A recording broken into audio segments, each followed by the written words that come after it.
preguntar-te només què t'ha semblat aquesta cerimònia d'inauguració. Bueno, la cerimònia m'ha encantat, perquè ha estat super àgil i divertit i senzilla, a més, que a mi ja m'agrada que siguin senzilles les coses.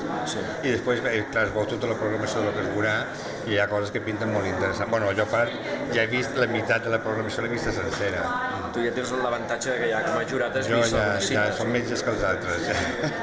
Què t'ha semblat el que has vist, el que has El pogut veure? no, el que he vist m'ha agradat molt, és a dir, que sempre passa el mateix, hi ha coses que t'agraden moltíssim i coses que m'agraden tant, però en general molt bé, i te diria de lo que jo he vist, hi havia 3 pel·lícules que realment amb molt bon cine. No vols dir cap nom encara? No? No vull dir cap nom, no puc, em sembla. Després, què et sembla en general aquest ambient de cinema que es respira a Calella aquests dies?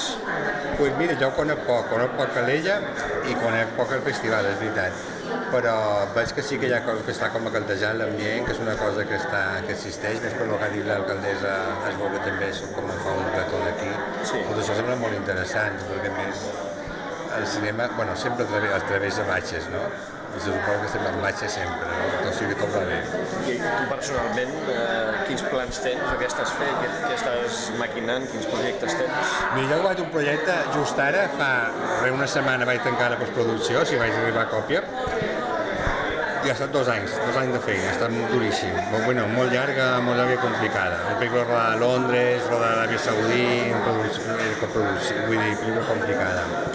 I espero que surti ràpid, i ja està, això és la meva vida. Es pot dir alguna cosa públicament encara d'aquest... De què projecte? Doncs mira, és una pel·lícula que passa el 1919, l'any 20, abans de la unificació d'Aràbia, i conta la història del fill del rei Faisal, del rei Faisal, quan era nin, el va enviar el seu pare en missió diplomàtic quan tenia 13 anys a Inglaterra, i era un nen del desert, passava a un món, diguéssim, civilitzat, per dir-ho d'alguna manera. Conta que viatge, que són fets històrics, i és molt interessant, perquè és una cosa que no es coneix.